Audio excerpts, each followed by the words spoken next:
but I forwarded her the link. Yeah, Oh, no, no. you can forward to whoever you want. Yeah, we should have made that clear. Just anyone you want to. Yep. Yeah, we're not very.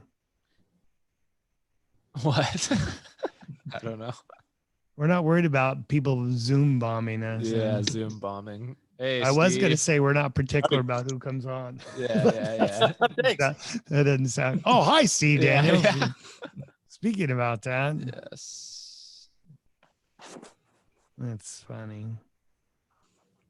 How's it going, Steve? Going well. Good. What are you up to? Just excited to be able to listen to you two guys. Yeah. You're not doing anything outside or working on No, I something? got kind of warm. I did a few things this week, and now it's one of the virtues of being retired. You go, I think I'm just going to sit here for a while. Nice. I like it. We got a big garage sale tomorrow going on that all my mom's stuff, we moved her out of their old place. It finally got sold. Oh, really? So Really? that'll be a place for me to avoid, but Vicky wants to go help. She likes that stuff. Yeah. She's laughing over there about it. Hey, Vicky. Hello.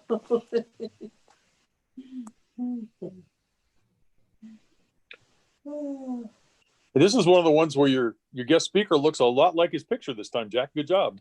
Hey, David, this is Steve Daniels. Hi, Steve. I've had a beard for a while, so I was pretty much born with it. Just came out like nothing on top, all on the face.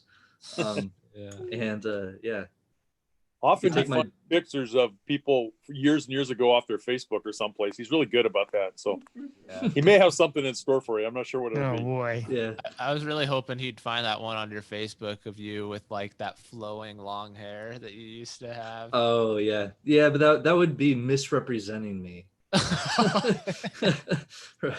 Hey, we have no problems with that. I was going to say that, but I held back. Yeah. You had it pretty long back in the day, though. I did, and God decided it was too long. Yeah, he took it away. He took it away. Or your wife, huh? No, he lost it. He's. I'm pretty bald. Yeah. You're too young, prematurely, huh? It did. It happened very quickly. It's a sign of intelligence, isn't it? I mean, I hope so. Yeah, I don't know if that's not how it something worse. I've been like getting a little bit of anxiety lately because I noticed that like I can see my scalp through my hair more and more. Whereas like I didn't used to be able to see my scalp just through my hair like that. And I noticed what's happening with my brothers too. So I look to them and I'm seeing they're thinning out around 30. And I'm 27, so I'm getting kind of nervous on what's going to happen in these next 30 is the breaking point where you lose it and you gain it. There's nothing you can do about it. The body just the body rebels against itself. And you lose your hair and you can't stop gaining weight, and you're just like you try to maintain until the end after 30, basically. Yes, you hold on. Yeah. I noticed Mark just put a hat on for some reason. Yeah. Because otherwise it's really reflective on my balding head. And I got a skylight right above my desk. You need to put a veil over your face. Oh, thanks. Hi, Connie. Good to see you. It's shining like Moses.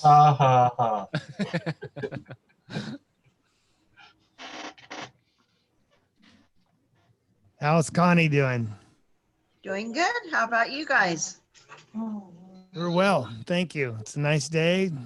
It's good to be on with everyone. Thank you. Looking forward to it. Good. We have 3 people on.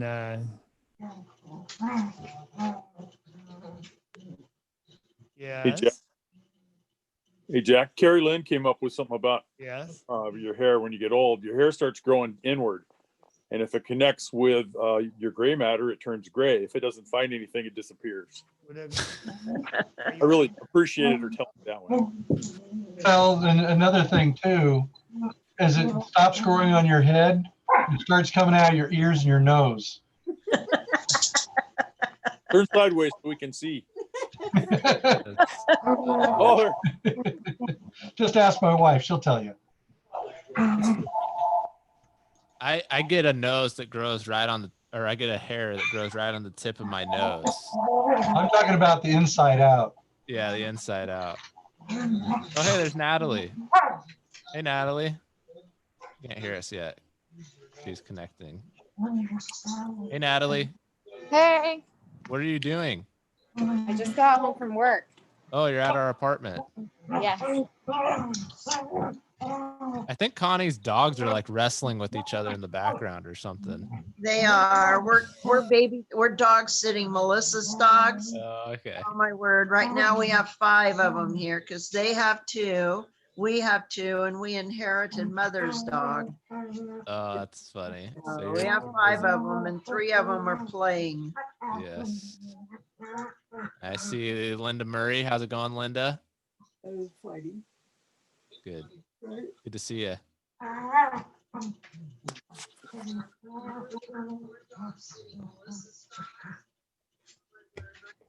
Natalie's frozen. Don't know what happened to her. Oh, there's Heather. Hey, Heather. Can't hear you quite yet. You're connecting still.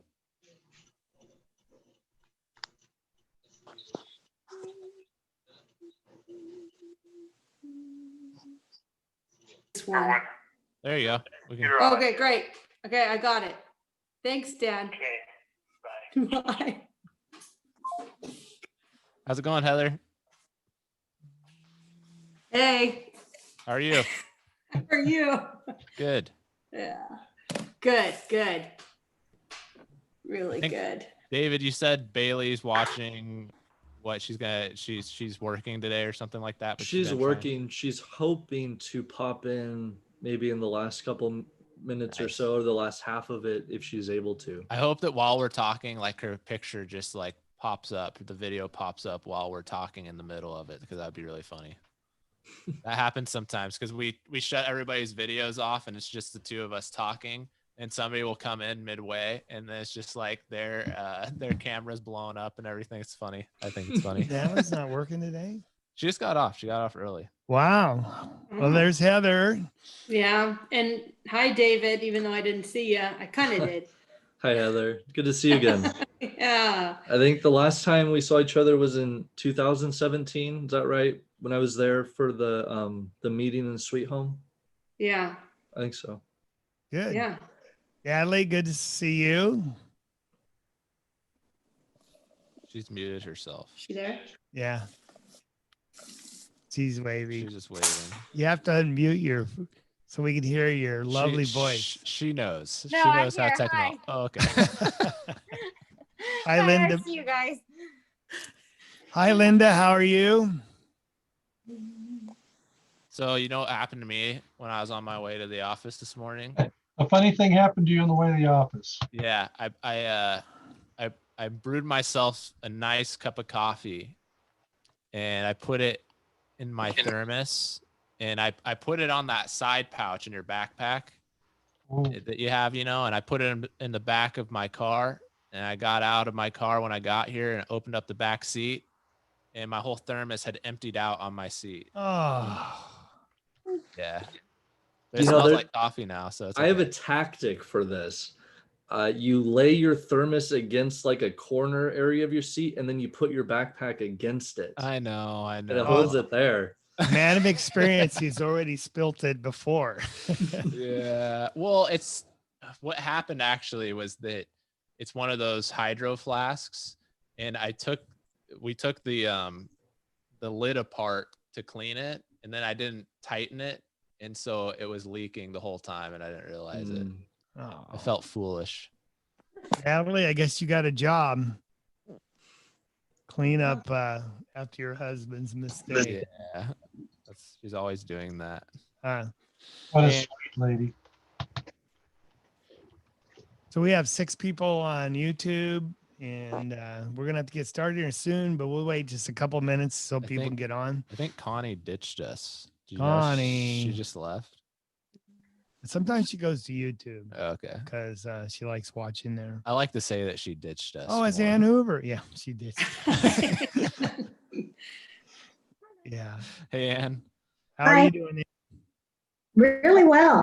Better than the law should allow. I'm just, living the high life. Yeah, David, we have to warn you, be careful, because otherwise Anne will chop you down with her samurai sword, her katana. It's not a samurai. Oh yeah, it's a katana. Sorry. A katana.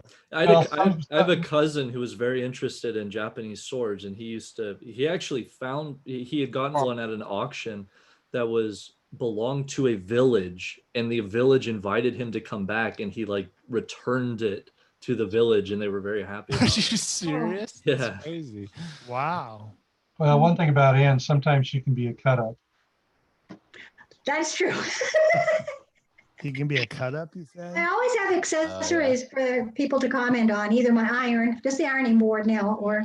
I was going to say, I missed the iron and the ironing board. What's with that? Well, the ironing board is there. I haven't been sewing as much lately. Oh, well, quit being a slacker. No, just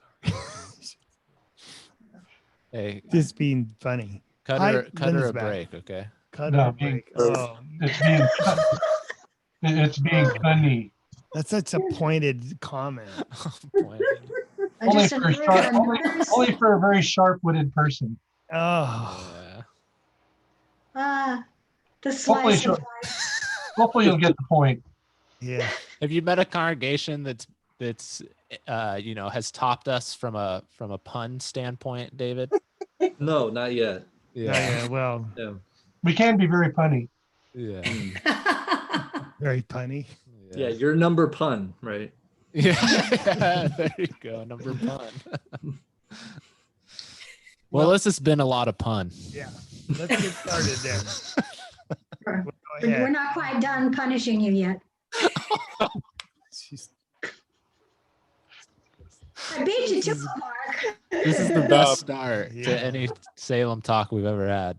So thank you. Yeah. Laughter is good for the soul. Yeah. Okay. Well, welcome everybody.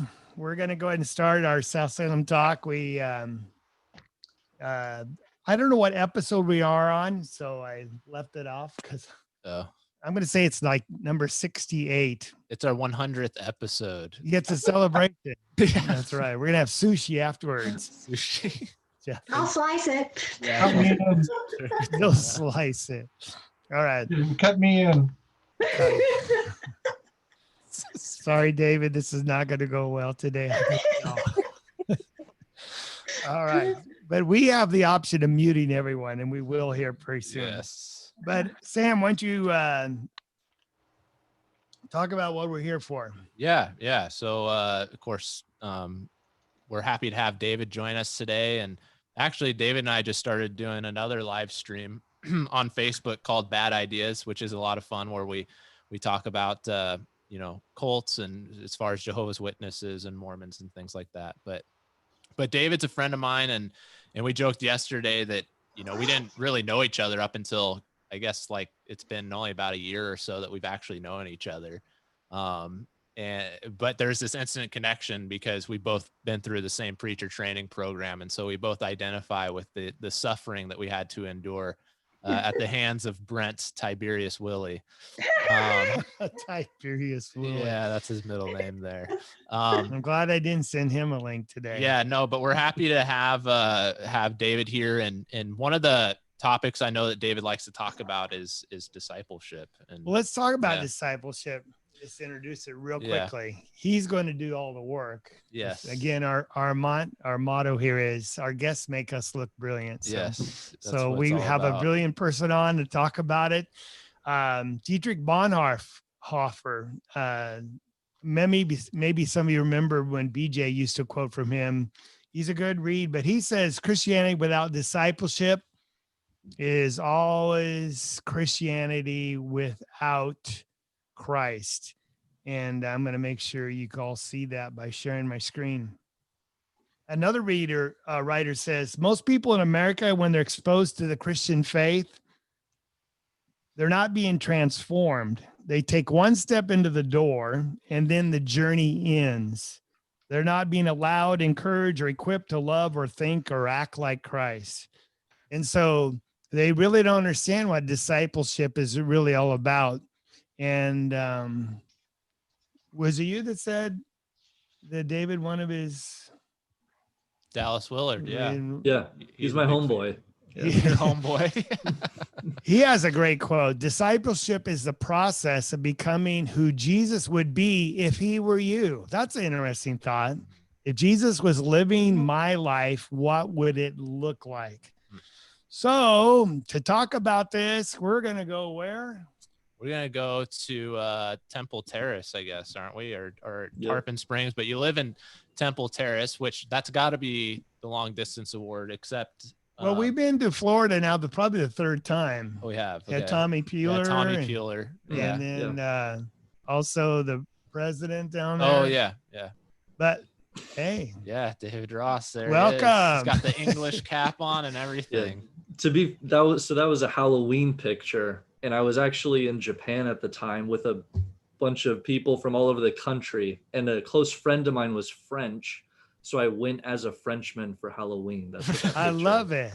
That's funny. Yeah. In Japan, Halloween, that's just hard to get my mind around. I didn't know that was a national holiday. Yeah. It's crazy. It's crazy there. Yeah. Yeah. Well, welcome. So we know that you work with the church in Tarpon Springs. Mm-hmm.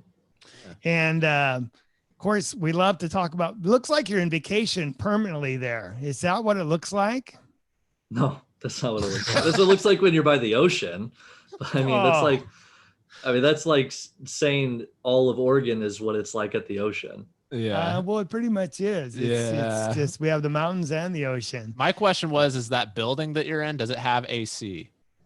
Yes. Okay, good. That's good. All right. Now, I think Heather knows this young lady. This would be your wife, Bailey, correct? Correct. All right. How long you been married? 13 years. All right. Well, congratulations. And so who is this group here? I think you like to kiss in your family or something.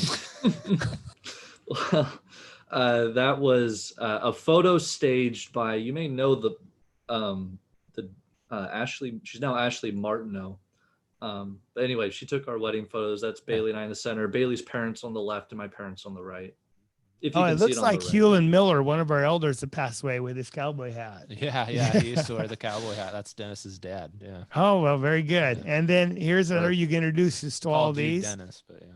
Sure. So that's if I'm in the center, on my left is my brother-in-law Paul. He's holding his daughter Aria. Then the little boy to the left on the bottom is Adrian, his son, and then my mom. And then to the right of me is my wife Bailey, and then my sister Elizabeth on the far right. Yep. Nice. Well, I just would like to get to know you, and we're glad you could be on with us. And by the way, you're a Oregon native, since you're from Sweet Home originally. It's kind of where you grew up. Yeah, I tell people I'm from Oregon. I moved there. I moved to Sweet Home when I was 9 and lived there until I was 18. Yeah. It's very formative years I spent in Oregon. Nice. Yeah. Cool. Yeah. So you know the mountains well. I do. Cascades and everything. Well, good. Yeah, I was right up inside them. Yes. Yeah. Well, and then of course Heather is longtime friends with your wife, and so I have to give kudos to her because I don't know where this picture comes from. Heather, can you help us? I'll have her muted. So. That's all right. Yeah. But that's okay. Let's talk about discipleship. Yeah, discipleship. So I know, David, this is a kind of a topic that you're really passionate about, and you seem to have some good insights on. And so that's kind of why when we reached out to you, I just figured, we'll have David talk about discipleship because it's something you feel really comfortable with, I know. And so why don't you kind of just introduce this theme for us, and why you're passionate about it, and kind of set the groundwork for us, if you, sure. you would. So I'm just very interested in life in general, in all aspects of life. So for example, I studied history in college, and it wasn't because I enjoyed just like plowing down in history. It was because I wanted to understand the context of my life. And when you start to ask, what is life? What does it look like? What does it act? What do people supposed to act like? How do you understand life in general? A huge part of life is people. And us as people, especially, it's not just an observational discussion, it's an inward discussion. It is simultaneously a discussion about myself when I'm talking to other people about it.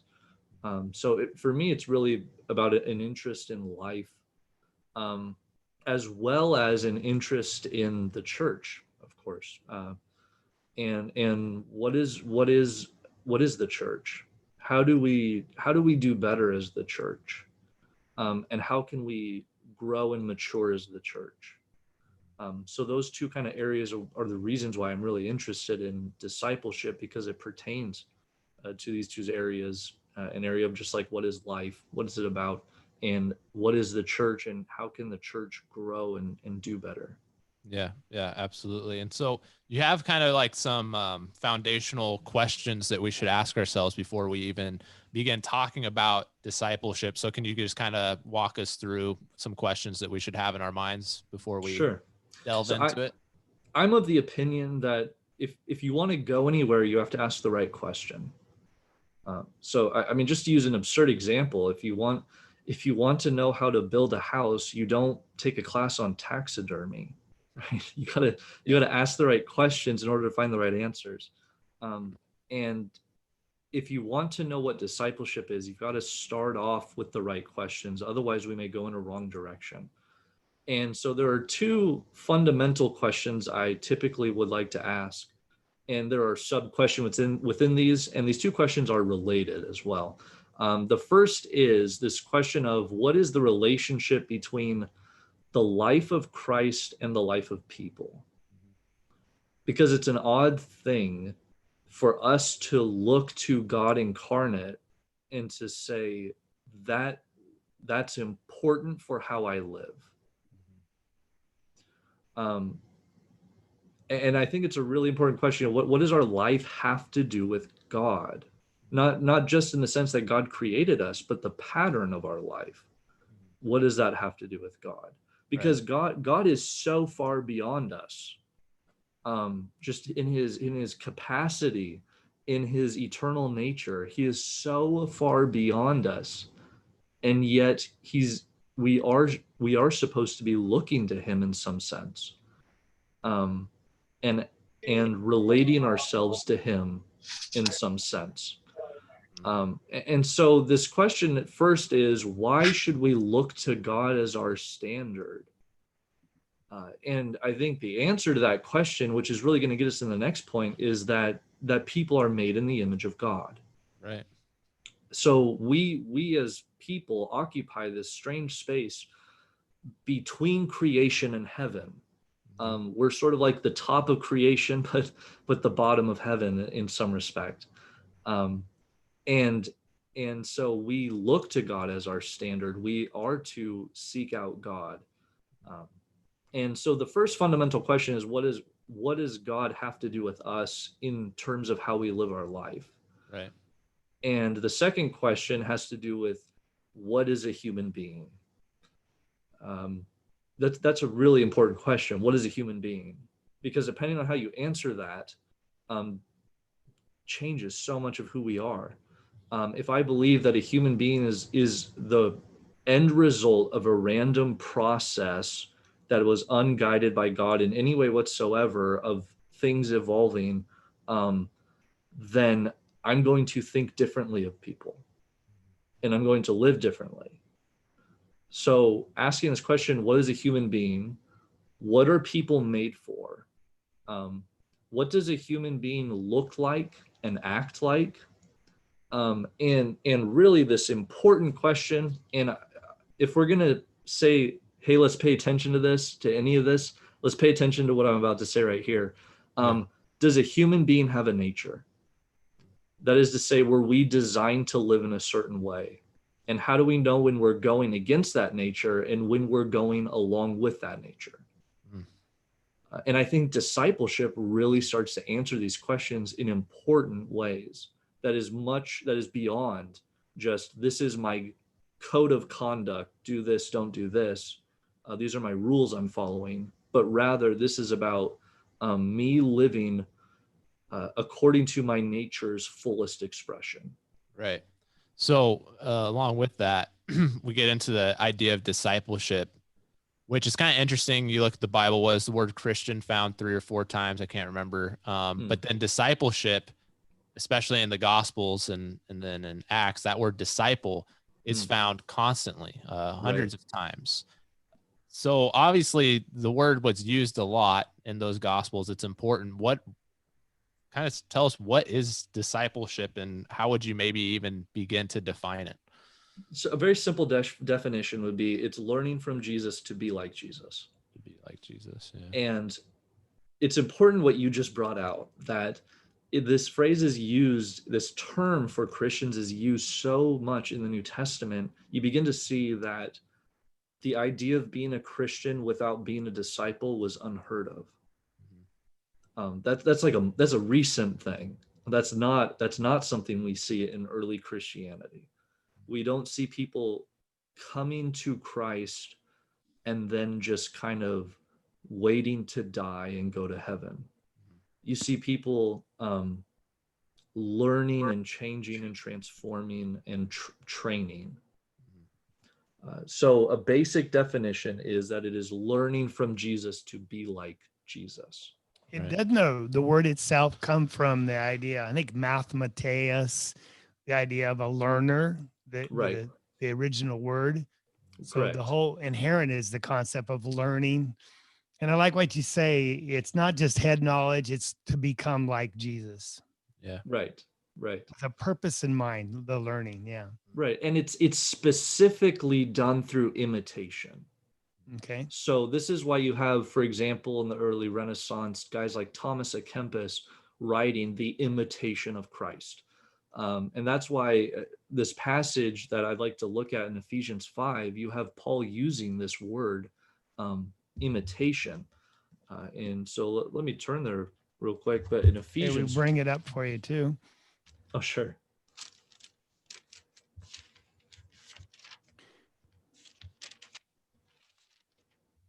Oops. That's right. You're good. So Ephesians 5, 1 and 2, it's cut off a little bit on my screen, so I'm just going to read it out of my Bible. Yeah. Therefore be imitators of God as beloved children, and walk in love as Christ loved us and gave himself up for us, a fragrant offering and sacrifice to God. So this, be imitators of God. That's pretty straightforward, that we look to God as a way to pattern our lives after in some respect, and to become like him. And we walk in love. This phrase in the New Testament, right, walk in, is going to be used many times to refer to a course of action and a way of living. Yes.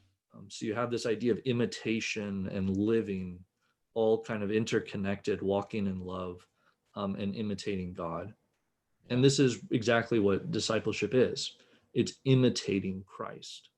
Right. And so it's interesting as we were talking, and I like too how it says as beloved children. There's a picture being drawn there.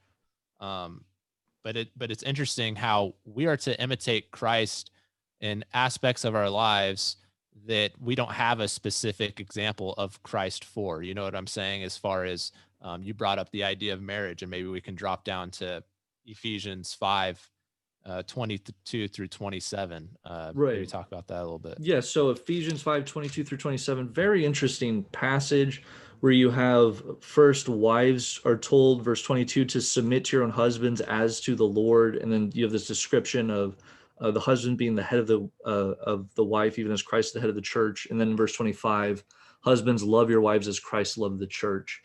So you have Paul, let's just think about this for a second.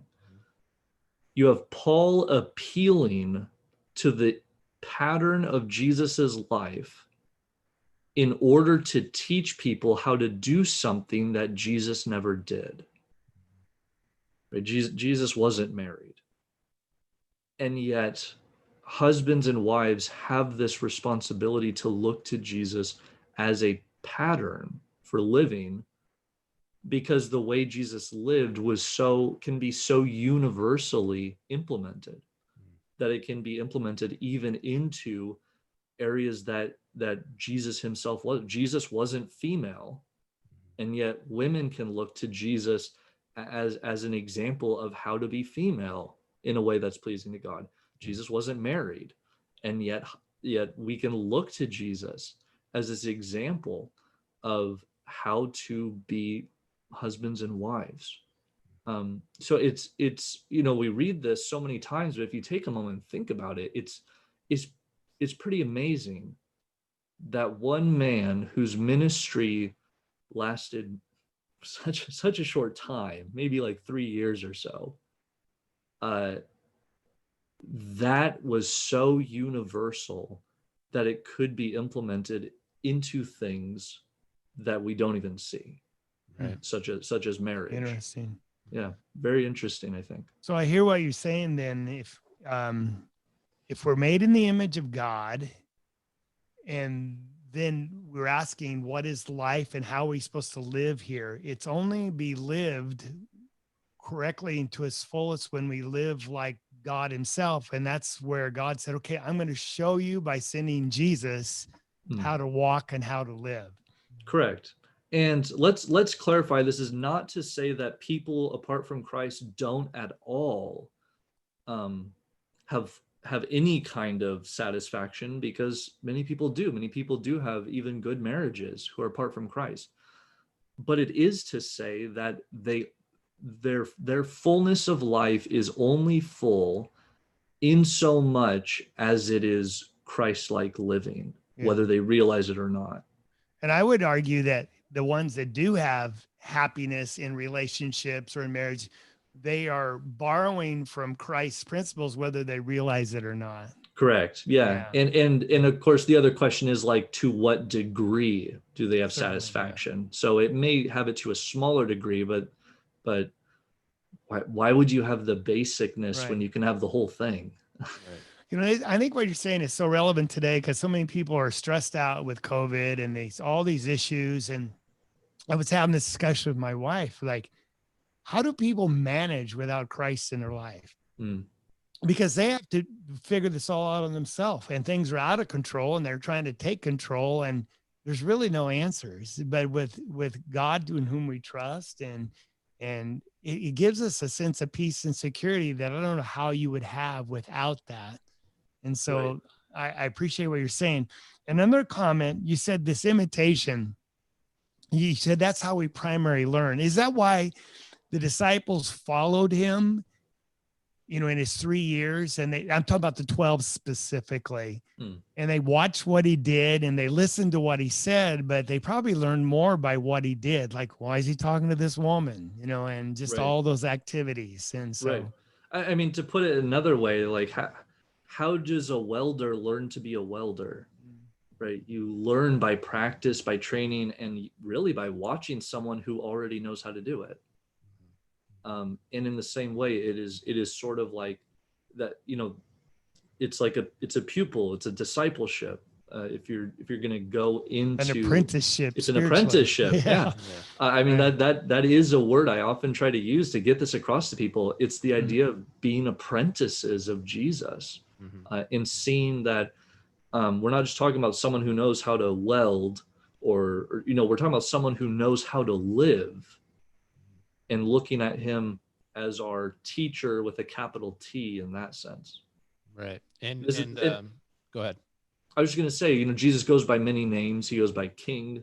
So, in Hebrews, he's the high priest. But one of the words that Jesus often goes by is rabbi or teacher. And you have to ask, like, what is he teaching people? And he's teaching them really about living, right? The kingdom of God, how to live in the kingdom of God. Right. Nice. And so it's about realizing, probably when you ask that question, do we have a nature? It's about realizing and coming to a fullness of what our original intended nature was supposed to be, wasn't it? I think that's partly true. And I think in many ways we come to Christ as a sort of like, this is the way we're supposed to be before Genesis 3. Yeah.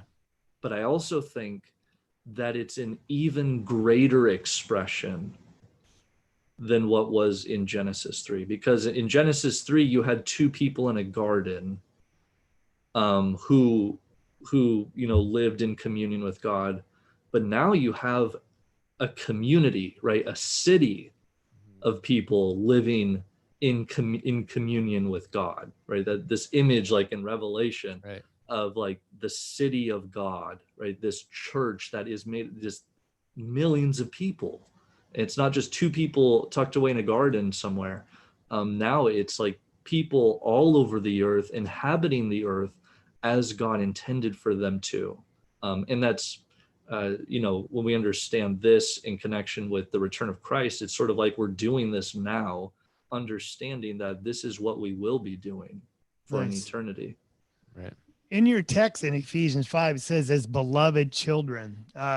Jesus was a child, the son of a carpenter. Did he have to learn these things, or did he show them? And what does that mean to be the son of something? Sure. That's an excellent question. So the son is a Jewish idea. And in Judaism, you have this idea that the sons become the fathers. And so Jesus was the son of a carpenter, but he is also referred to as the carpenter, assuming that for a while he took over probably Joseph's business. And this is why in John's gospel, John will write that they're trying to kill Jesus because by making himself out to be the son of God, he was actually making himself out to be God. So there is this important concept that the sons become the fathers, and the sons there is used in a gender neutral sense, right? We're dealing with translations. So we don't want to get too hung up on the gender there. It is gendered. It's meant to be in our language, a gender neutral sense. We're talking about sons and daughters.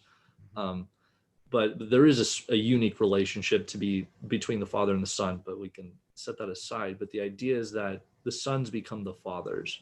And so our being transformed into the image of Christ is, we were first made in the image of God in Genesis 1 and 2. And through Christ, we are sort of like remade into the image of God, understanding that God is our Father. Renewed daily, yeah. Yeah, and as children of him, of his, we take this on. So in that process of transformation is what we're calling discipleship. It is. And what you just talked about, this idea of being renewed daily, right, in your mind.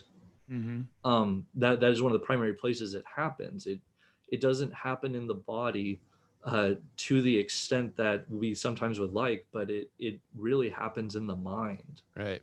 But it starts really by practicing and just by imitating. Just almost got to tell people, like, just try it and see. Like, try imitating him. See if, do it for a month. See if your life is better afterward. Put it to the test. I think that's partly why Jesus says, you abide in my word and you'll know the truth. It's only when you're living it. I mean, it's not just this intellectual thing that exists in your head. It's when you abide, when you live in his word, that's when you'll know the truth, because you'll see its effects in your life. But what is troubling is that people look at discipleship and salvation as two separate things. It's like, now I'm saved and now I'm working on, following Jesus and learning more about him. But you suggest that they're directly related. Salvation and discipleship, they are two things that are, intimately related to one another. Can you kind of just expound on that? Sure. And the quote you brought up with Bonhoeffer earlier, I mean, he directly alludes to that. And I think we need to have a broader view of what salvation is, that it's not just this idea of I'm going to die and go to heaven because I've been saved. Although, to be fair, when we talk about being saved, we are in part talking about being saved from the wrath of God, because God has wrath on sin. But salvation, I think, is a broader idea of the salvation of the entire human life. And to use an example, we were just looking at Ephesians 5 in marriage. Without Christ, many of our marriages would not be to their fullest. And in fact, through Jesus teaches us how to be better husbands and wives. And therefore, my marriage is saved because of Jesus. And so you have this constant, you imitate Christ in these ways, in the ways we're actual biological sons and daughters, in the ways we're parents, in the ways we're spouses, in how we take care of widows and orphans. you have the salvation of relationships. You have the salvation of the entire human life, that the human experience can be reclaimed in a way that is through Christ, so that even suffering has no power over it. Yeah. And that's beautiful. I like how you bring up marriage specifically, because it's interesting how the Jews had the law, right, given by God. And it's like, at that point in history, it's the highest standard for morals that existed at the time. But even they had a messed up view of marriage, and so they're asking Jesus, can we get divorced for any reason? And you go and you look and see the discussions that were going on, and if somebody burnt toast, then you could get divorced. And then Jesus comes along and points them to the intention of the law, the heart of the law. Even the Jews, who had the highest moral, standard at the time, they were so far off, and they needed Jesus as badly, or if not even more so, than the rest of the people in the world. Yeah. Right. And to go along with that, one thing that I find so interesting, because one of the things I'm also really interested in is the covenants and how the covenants fit together, is that when you go back to Genesis, which I think is this covenant between God and Adam and Eve, at the very least, even if it's not a covenant, God in some respects curses the husband-wife relationship, right? It says to the woman, right, your husband will have dominion over you, right? And he takes this relationship and fractures it. And yet he takes this fractured relationship in Genesis 3, and in Jesus, the fracture becomes something even better than the original. And it's just like, it's amazing, but it only happens through discipleship. A lot of people push back and say, well, David, it sounds nice. It's, this altruistic, but, Christianity's restrictive, about rules, and we want freedom. We want freedom in our life. Discipleship bring freedom to our life? Yes. And here we want to distinguish between two kinds of freedom. Freedom from and freedom in.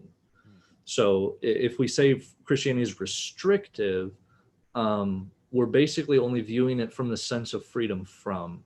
And we also, have a predilection for sin still. But we need to understand that discipleship has this capacity to have a freedom in something. And let me give you a couple examples to try to get this idea across.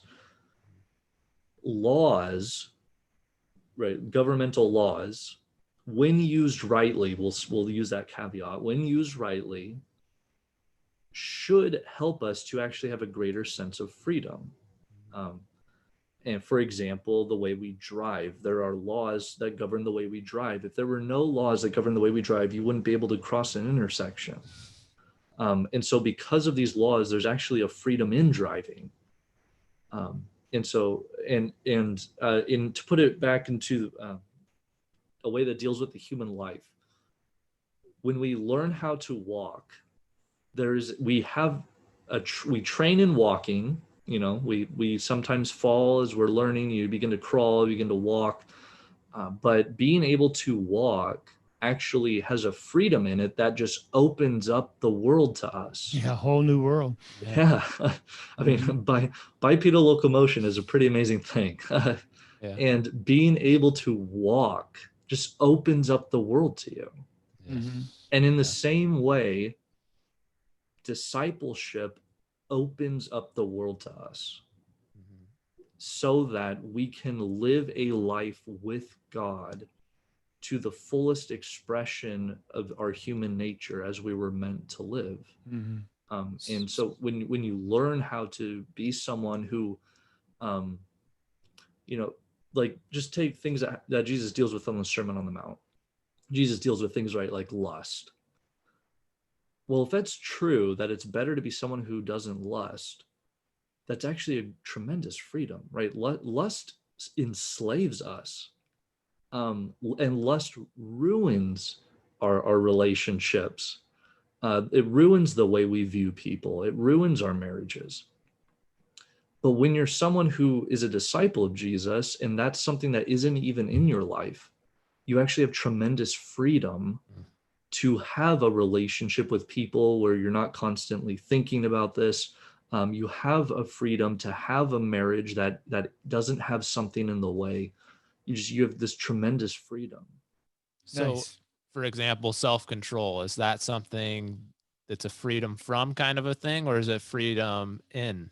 Why do we practice self-control? I mean, it's freedom. Self-control is, that is definitely a freedom in.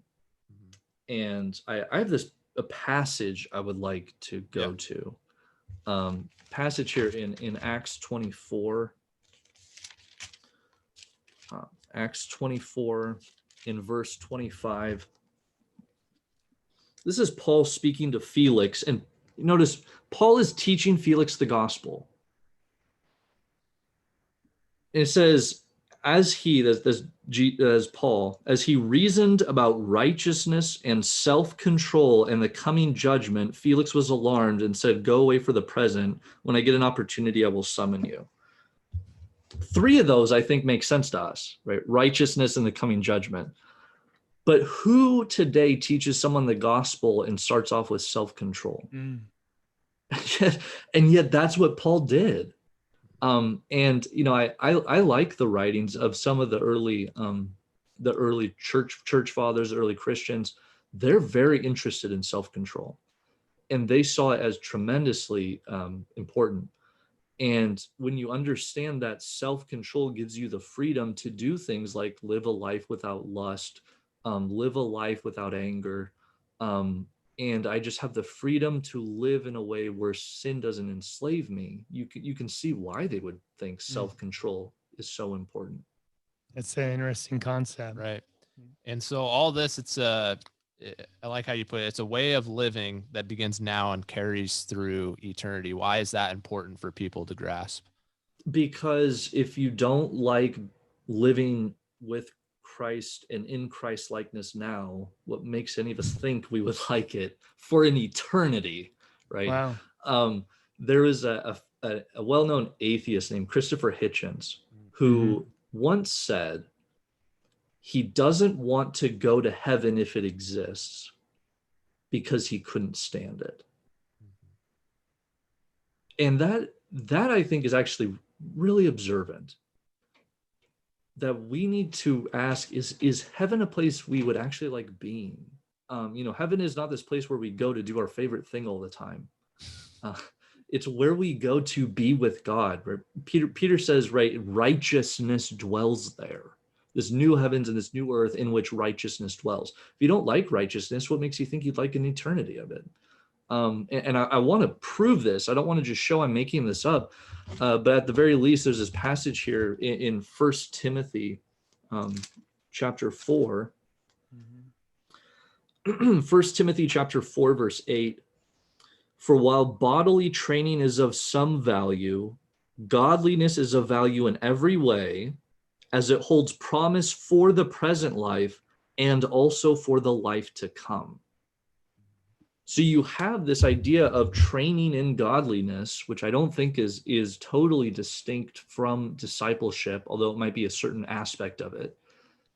You have this idea that the way we train in now, the people we become now, carries over.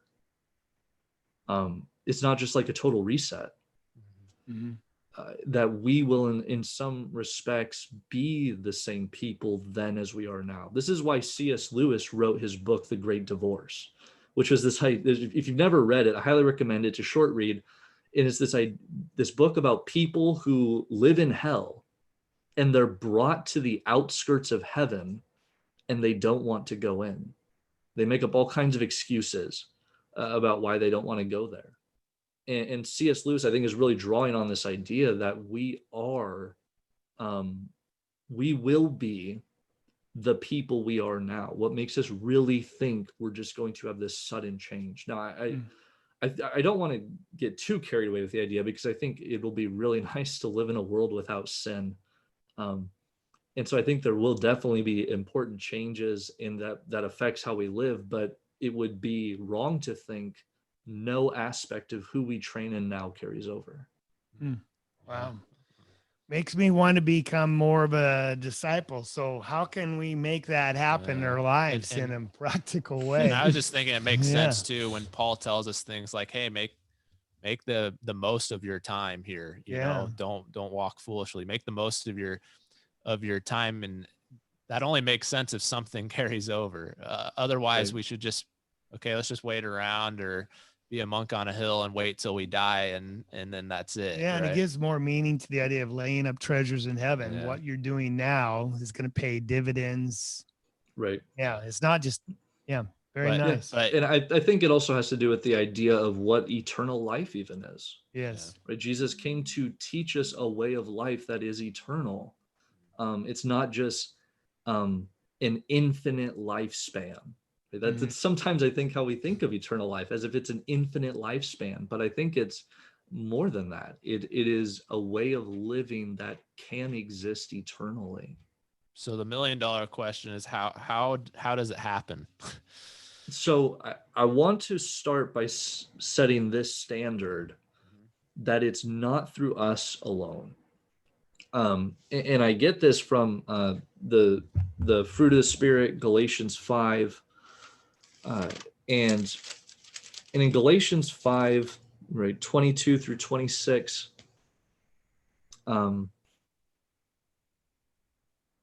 you have this idea, right, the fruit of the Spirit, he says, but the fruit of the Spirit is love, joy, peace, patience, kindness, goodness, faithfulness, gentleness, self-control. Against such things there is no law.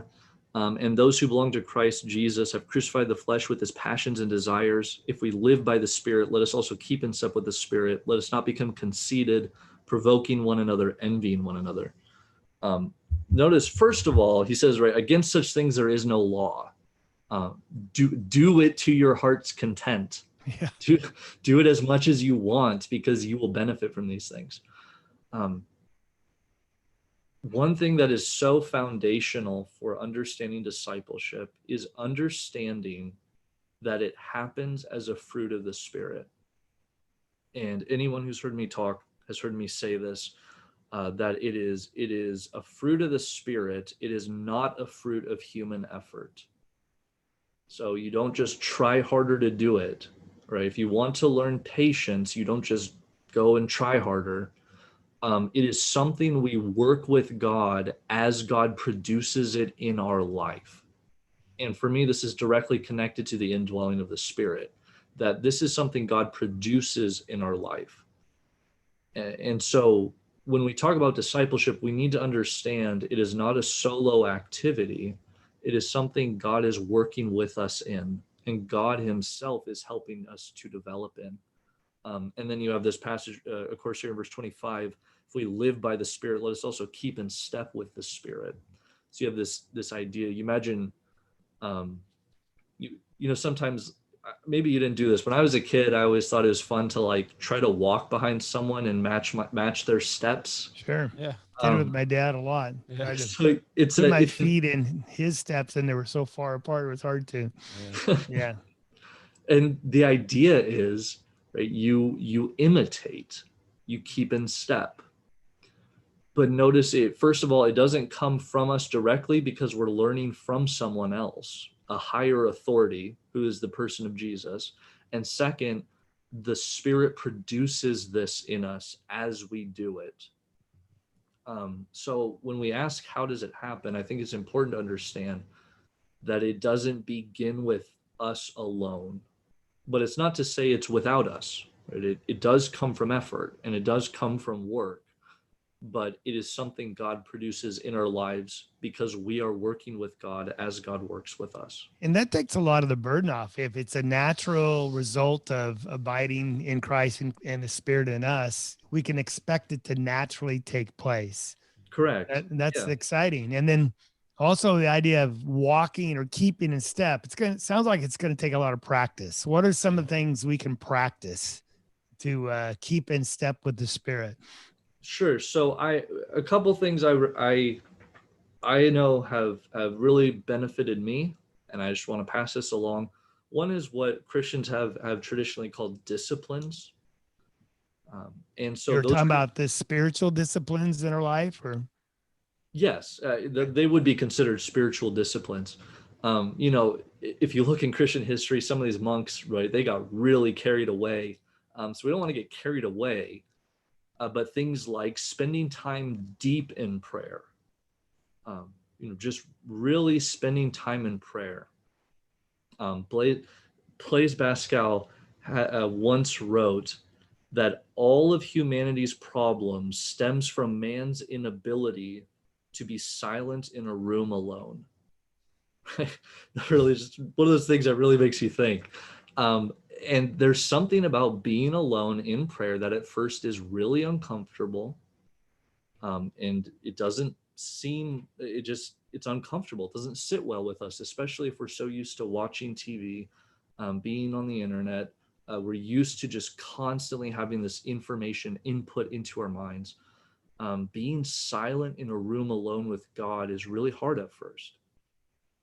But I'm telling you that the more you do it, the easier it gets, and the more you will benefit from it. So prayer, really spending time deep in prayer, is going to be the foundation, I believe, for all disciplines, right? If the Spirit produces this in us, we need to be in communication with God as this is going on. Another thing, and this might surprise some people, but fasting. And I just encourage anyone who kind of raises an eyebrow at that, read through the book of Acts and see for yourself that early Christians spent time in prayer and fasting. In fact, prayer and fasting often go together. They go together often, don't they? Yeah. And so fasting, this, you know, you don't have to just go all out. This can be a little bit of time. If you've never fasted, things you want to be prepared for is like you're probably going to get a headache the first couple times, and you just deal with that. And when you fast, you really begin to see how much you depend on things other than God for satisfaction and pleasure. And so fasting, I think, is very helpful. But Jesus himself said in the Sermon on the Mount, it's not if you fast, he says when you fast. That's true. So he's assuming they're doing it, but he says do it for the right motive. And of course, he's connecting it with prayer too in that whole text. Yeah. Right. Yeah. So I think fasting is just a way of telling God, I am going to depend on you for the next however many hours, maybe the next day or so. I'm going to depend on you to come through for me. Please come through for me. And so it's really this living out the truth that man does not live on bread alone. Right? That is either true or it is false. Yeah. And I suspect that it's true. And I think in fasting, you really begin to see that. Nice. And then another discipline that I think can be very helpful, especially during our time of mass communication, is solitude. Jesus himself spent time in private. He would escape from the crowds, go and be alone with God for a little bit. You know, spending time in solitude. And let's put it like this, if the idea of turning off our cell phone scares us, it's probably a good time to do it. That could be our new challenge. No Facebook for a day and see if you can get through it. If you can't, it's indicative of something else. It does. Yeah. It really opens up your eyes to how much we let other things shape our lives. Yeah. And in discipleship, you see that Jesus is the one. So primary ways we train in discipleship, look to Jesus, look at his specific examples that you read in the Gospels, right? See how he lived and say, I'm going to try to do that. Right. You know, praying, spending time deep in prayer, which is something Jesus did. Fasting, again, something Jesus did, something early Christians did. Solitude is something Jesus did, something early Christians did. Just these are things you can practice that will actually really change us. That's right. For the better. I like the solitude, especially because there's so many distractions in life. It's when you're alone. I find that it's the time I can think about God's word and how it can change me and how it applies to me and what I can do now different.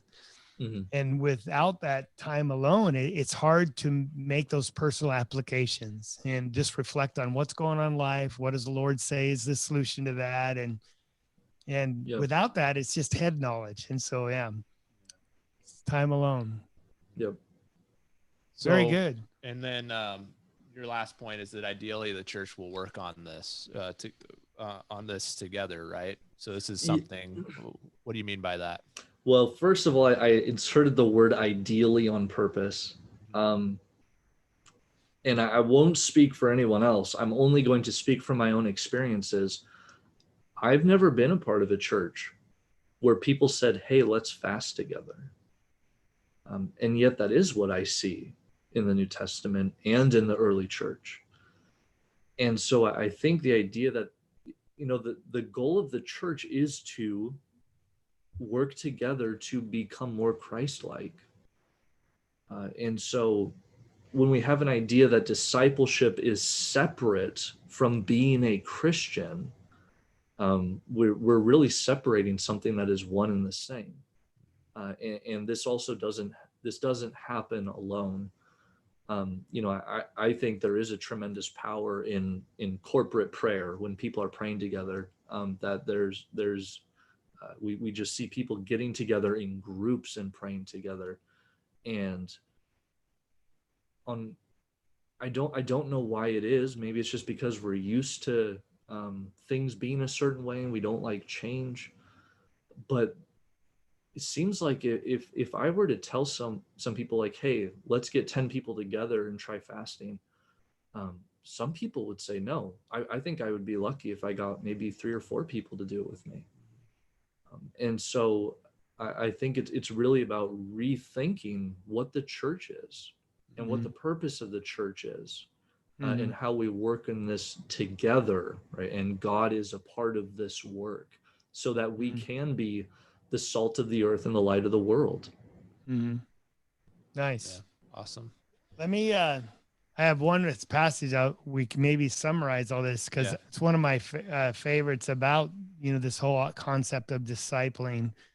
And, we quoted Bonhoeffer and Willard, and this is Jesus himself in Luke chapter 6 and verse 40. It said, a pupil is not above his teacher, but everyone after he's been fully trained, that's discipleship as you've been talking about, will be like his teacher. And that's from the mouth of Jesus. I guess that's what he wants us to be, is just like him after we're fully trained. And I guess I got a long ways to go that I could have those fruits of the Spirit in my life. Totally.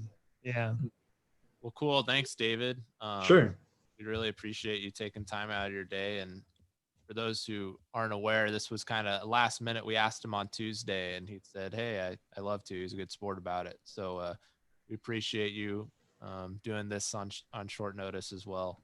But we want to open things up and give people a chance to, ask you the really hard questions. So we're gonna, we were giving you softball stuff already. So hard. Yeah. But everyone unmute yourself, if you would, your cameras. And we've got a good group. It's really appreciate everyone coming on a Friday. We had, I think, a high of 14 or 15. And let me see, on YouTube, we still have 6. So it's a good crowd. And sometimes there's 2 or more on each connection. So that's good. Yeah. But, there's Bailey that I have never met, but Heather has spoken so well of you. Hi. Oh, no, she's unmuted. She's still muted. Oh, working on it. There we go. And then, David, have you ever met Sam's wife, Natalie? No. Oh, Natalie, you have to say hi. She's trying to figure out how. Hey, how's it going? Hi, Natalie. Hi. Right. I think I actually did meet you once. Did we? It was a few years ago, and it was just a hi bye because I like grew up with Bailey until Right. she like moved. I think it was to Idaho. So I remember like meeting a couple years ago at some event when you were in California. So yeah. All right. Okay. Well, good. Glad you're on. And then Bailey, when did you first meet Heather? Heather, where'd you go? She just disappeared. She disappeared. She ditched you. You have to unmute yourself first. Oh, she's on the phone. That's what Anna's Oh, saying. Heather's on the phone. Yeah, she's on the phone. That was my wife, by the way. She just came in. What'd you ask, Bailey? Yeah, she has to unmute herself. It says that she's unmuted, but it's not. The audio's not coming through for some can't reason. hear you. I'm sorry. And then Bailey, when did you first meet Heather? Heather, where'd you go? So my microphone should work. Oh, we hear you. We hear you. Oh, there you go. Okay, weird. Met Heather at Oregon camp. Oh. And then we went to FC together. Oh, there's Heather. There's Heather. There she Say is. hi. You have to unmute yourself. I unmuted. Oh, good. So Heather lives next door to us, so David, and so they're all together in our house. Good. Well, it's good to see you. Bailey, she speaks so well of you, and so I invite both of you over to our house sometime. We'd love to have you. And yeah, and David, hopefully you can make it out to your native Oregon and then speak for us too. That'd be great. Yeah, I'd like that. Yeah. And Hoover, I know you're dying to say something. You always pick on me first. No. Because you always get the ball rolling. Yeah. So this was a very moving presentation, completely different than anything I expected, and I'm just speechless. Thank you very much. Well, thank you. I appreciate that. Wow. So to be fair, there was once a literary writer named Walker Percy who got a lot of ideas from a man named C.S. Peirce, and he used to call himself a thief of purse. Oh. And I feel like in the same way, like I have a lot of ideas, but I've also built a lot of ideas off of Dallas Willard. And so you could probably call me a thief of Dallas Willard. And if you're interested in it, I highly recommend some of his books. He wrote a book, for example, called The Spirit of the Disciplines. That is just an excellent read. I will also say David wrote some PDFs on a series on the spiritual disciplines. We went through that in Connecticut for our church as one of the Sunday morning Bible studies. And I've gone back through that material with some girls in a private online Bible study. We're almost through the last one. And I'll say that these girls have really grown a lot, and it's been a really good Bible study. So it's all based off that Dallas Willard kickstarted David off on this topic, and it's really helped a lot of people. Are those PDFs available to us? I can send them to you. That's not a problem. Thank you. Yeah, Thank you. send them to Sure. Sam, and we'd love to have them if you don't Okay. mind. No, send me a reminder if I don't get them to you later today. We'll do. All right. Cool. Any really tough questions for David? Heather, you got a tough question for David? Actually, to be honest, I discovered this before, that David matches my intellect so well that I need your brute force. I don't have anything. I'm just processing. I'm just like, she's wow. speechless. This is the first time for Ann Hoover speechless, and then now my daughter's speechless. David, you need to get on more often. Filter cup is what I'm saying. Thank you. Steve Daniels, you got any tough questions here? No tough questions. Wow, you even managed to keep Steve quiet. That's really impressive. No, I'm just kidding. Yeah. No, I just like the whole idea that discipleship is just it's learning to live life the way it was meant to be, and that's and the whole world is so anti-God, and they wonder why they're so miserable. And and Christianity is not just getting saved, like you so well pointed out. It's living life the way God meant it to be. Yep. And just to add to this, so this is something I didn't know if I'd be able to bring up. One really interesting aspect or a topic or a thread you can follow through the Bible is the idea of reigning, ruling, and having dominion. And so, for example, in Genesis, God makes people in the image of God, and the very next thing he does is gives them dominion over all the earth. And I think in discipleship, partly what we learn is learning how to, in a sense, reign as Jesus would. But I don't mean like overseeing a country. I mean like, overseeing our households, overseeing the things we have control of. Understanding that really a mature person in Christ is someone who can have this kind of dominion aspect in a way that is pleasing to God. And this, I don't think, is something that ends with this life. So, for example, Paul says we will judge angels, right? And you have this image of where Jesus uses parables that, you did this well, you're going to be ruler over 10 cities. You really have this theme of learning how to oversee things responsibly. And I think that is essential to what it is to be human. But we oversee just the things we have in our lives. It's like I said, it's not to say we're over a country, but, over our homes, over our children. If you're at work and if you're a manager, if you're a boss, learning how to do it in a way that is wise. And that reminds me your words about self-control. To reign properly, we have to have lots of self-control. Right. Yeah. Interesting. Right. Cool. And then Jesus said, "Don't forget to get those PDFs to us, please." Sure. Sure. Still thinking about it. Yep. Heather, you and me, okay?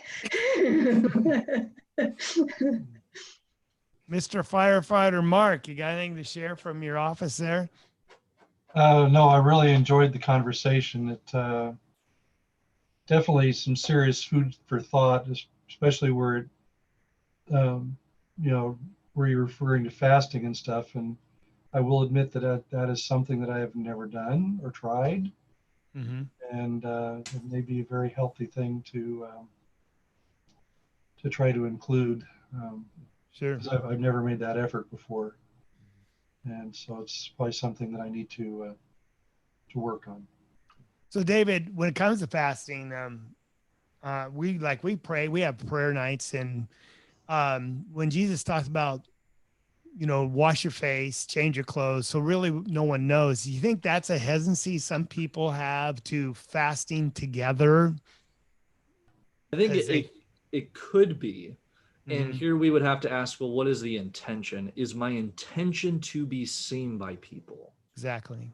But if my intention is to get closer to God through the church, because that's one of the ways God designed the church, the intention's totally different.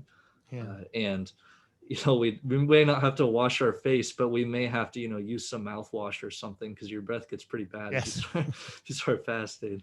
And there, one of the really crucial aspects of many of these disciplines, and especially discipleship, is just baby steps. Try fasting a half a day and see how you do. Try spending 5 minutes in prayer. Don't think you have to do a full hour or something like that, but just taking baby steps and growing in it, and understanding that we're training and we're learning. I use the example of an apprentice welder. The welder doesn't learn how to be a welder the first day. It's baby steps. And in the same way, through Christ, we're just taking baby steps. And if we can look back on the last 6 months or the last 2 years and say I've grown, that's what we're aiming for. Nice. Add something about fasting. Please. Just from experience, no one teaches you how to fast. And the way we work is we want like rules. We want to be like, all right, it won't count if I don't do it from like 12 to 8 p.m. or, if I don't pray every 5th hour, or, like we like having structure. We like the Bible telling us exactly how to do it. But in the scriptures, you don't really find a recipe for how to fast. There's just the definition is going without. So the idea here is I would tell people, like, when I was trying to follow a fast, I decided, okay, every time my stomach growled, I would use that as a signal to say a prayer at that time. And so what I did was I used the fast to be the source of what is promoting me to pray. So it might be a stimulus. Yeah, like maybe Nice. it'll be 4 times in 1 hour I ended up saying a prayer, but maybe I went a couple hours without praying and then I came back because I got hungry again. Some of us be praying a lot because our stomach be growling. No, the first time I did it, I was praying a lot because Yeah. I really was like, oh, very hungry. Yeah. And I would say that if you're doing multiple day fasts, you're going to be praying a lot during those days, Yes. but you'll also notice that that's the point. It was to do prayer and fasting together. So I like to give myself a little type of a rule because I like having structure. I put it on myself, but it really worked because it didn't let me forget the reason I was fasting. It's not for health this time. It's not because I just didn't have anything in my fridge this time. It was because I intentionally fasted. And with that intention, you have to have the action of prayer with it. Nicely said. I want to just kind of piggyback off of that and say that, the goal is to become like Christ. And these disciplines are wise ways to accomplish that. And so we're talking about wisdom. We're not talking about law. And so if you set up this, like, well, I've got to fast 3 times every single week, and you start feeling guilty because you're breaking it, you've turned it into law. And the goal is not to turn it into a law. The goal is to understand this is wisdom, and these are wise ways of growing in Christ-likeness. Thanks for the clarification, because that's important for people to know. Because they'll think, well, if I don't fast, I'm not righteous. So. Right. Question. Sure. Go ahead, Mark. So Bailey made a comment about, we're taught fasting as basically being without or going without. Mm-hmm. To me, okay, is that necessarily just meals, or could it be going without something that you depend on all the time and you're working on trying to make yourself not so dependent on whatever that is? You mentioned earlier, like turning off your cell phone. If you don't if you're afraid of turning your cell phone off, that might be indicative of an issue. Is fasting just consumption of a meal, or is it dealing with something that is more like consuming your life? It's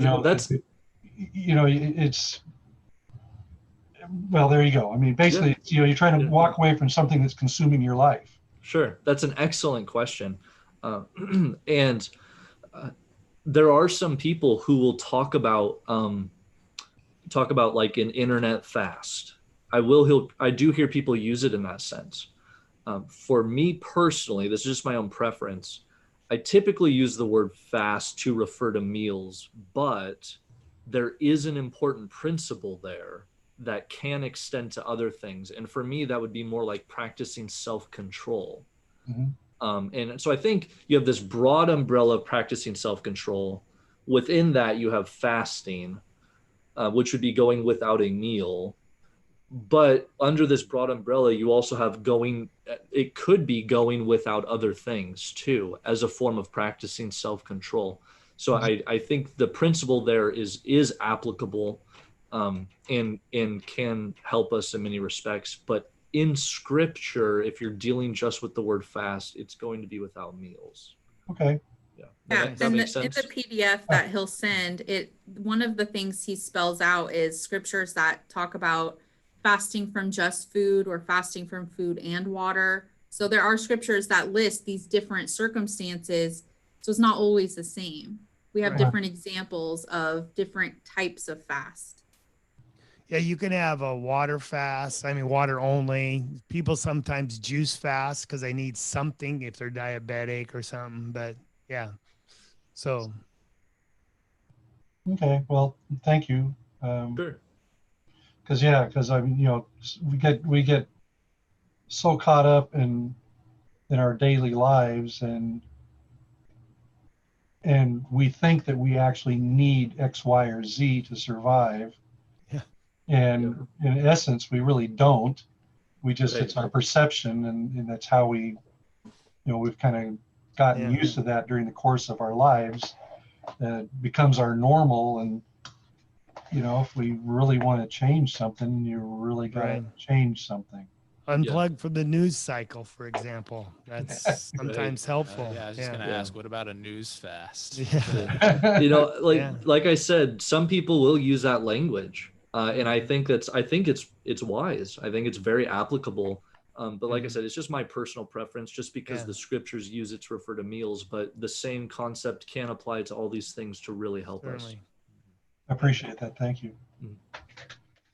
All right. Well, we're really glad everyone can be on. It's been a great discussion. I think Natalie's got the hardest question of all. What's for lunch? She's like, no, I have no idea. She has no questions. Come on, Natalie. When am I going to be home? Oh, no. Now I'm in trouble. No questions. Just listening and thinking. Good. Cool.